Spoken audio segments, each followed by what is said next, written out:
Okay, so earlier we discussed the concept of variables in which we classified it already into two general types or two main types. And we have qualitative and quantitative variables, in which qualitative variables are those variables that are expressed in words or statements and cannot be measured, while quantitative variables are those variables that are expressed in numerical forms in which these numbers have meanings and are obtained through measurement and counting. So now, let us proceed to the next classification of variables according to the continuity of values. And we actually have two types of variables under this category. We have discrete variables and we have continuous variables. Okay? So these two variables are mainly quantitative in nature. However, they can also express qualitative values, okay, or qualitative data. Now, first let us discuss discrete variables. Let us first tackle discrete variables. So, in order for us to discuss discrete variables, or in order for us to define discrete variables, let us have these deeper understanding and illustration. So, discrete variables are actually also known as, okay, so discrete variables are also known as categorical variables, categorical or classificatory variables. Classificatory variables. Now, in order for us to have the definition of discrete variables, let us have this example. So, let's say that you have a variable blood group in your research study. So, you aim to identify the number of patients. The number of patients in a hospital according to their blood group.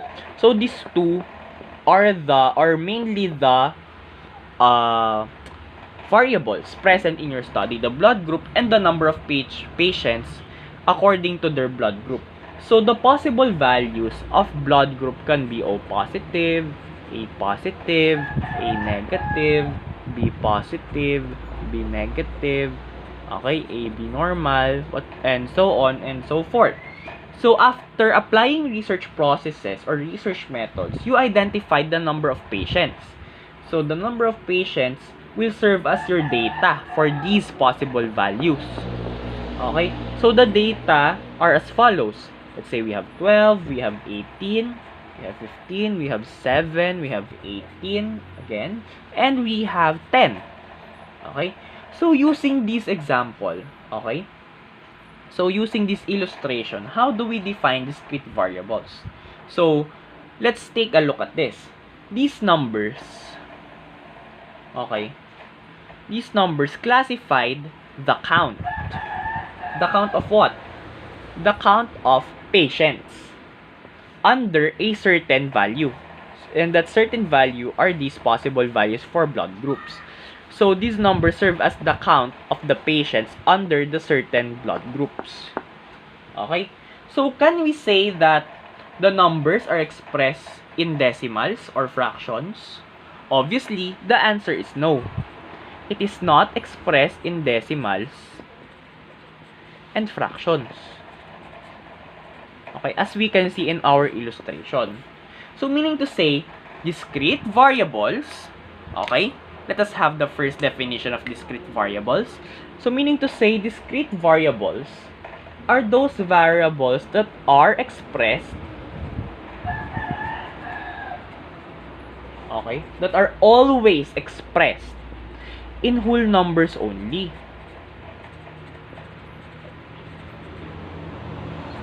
And when, okay, a quantitative variable, or let's say when a numerical variable are expressed in whole numbers only, they are finite. Okay? Discrete variables are finite. They have a definite limitation. Okay? They have a definite size only. Definite limitations.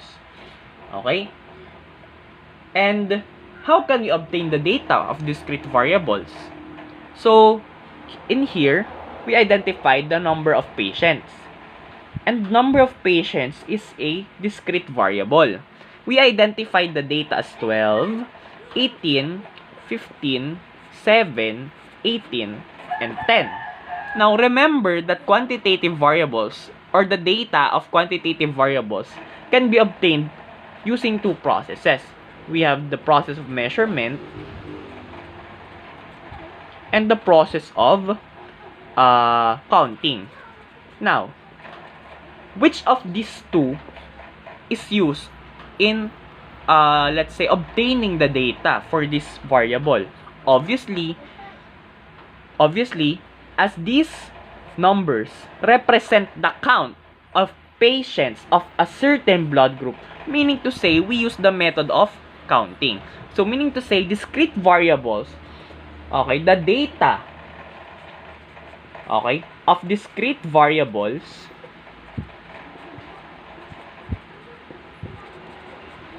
are obtained by means of, okay, or through counting. So, we identify the possible values of the discrete variables through counting. Okay? So, we can say that the blood group and the number of patients are example of discrete variables because the blood group, we can count it. So, we have 1, 2, 3, 4, 5, 6 blood groups here. Okay, present. And under the under the possible values of blood groups, we obtain data for the number of patients, which is 12, 18, 15, 7, 18, and 10. And these possible values are obtained through counting rather than measurement. Okay? So, that is the essence of discrete variables. Okay? And also, let us try to observe. Okay? So, discrete variables are quantitative in nature because we obtain the data through counting, but we also have we also use qualitative variables, okay, in order to identify classifications. So, meaning to say, these numbers here, these are the quantitative variables. And these classifications here, these are the qualitative variables. So, meaning to say, discrete variables that are qualitative in nature are used to identify classifications. While the discrete variables that are quantitative in nature are used to identify count. Okay? Or the amount that is obtained through counting. So, that is the essence of discrete variables. Now, another example of discrete variable. So, let's have other examples of discrete variables. We have number of students in a certain classroom.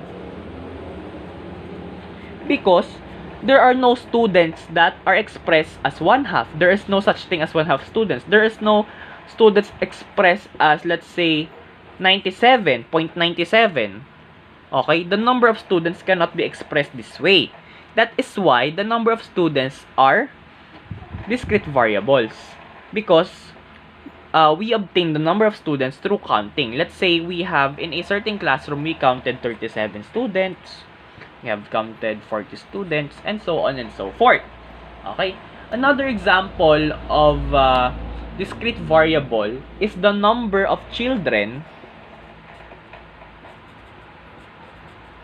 okay, in a family. Okay, number of children in a family. There is no such thing as children counted as, let's say, 0.5. Okay, there is no such student counted as 3/4. Okay? So, meaning to say, the number of students can be counted. Okay? And it is expressed in whole numbers only. Let's say, in a certain family, there are 10 children. Or there are 4 children. And so on and so forth. Okay? So, another example is the number of houses in a certain subdivision.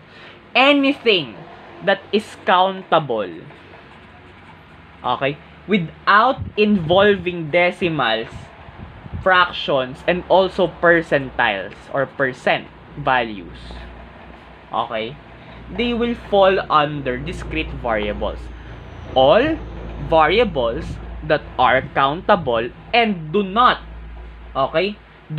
involve decimals, fractions, and percents or percentiles are to be classified as discrete variables. So this is the main essence or the main definition of discrete variables. So in our next video presentation, we will have another classification of variable according to continuity of value, and that is continuous variable.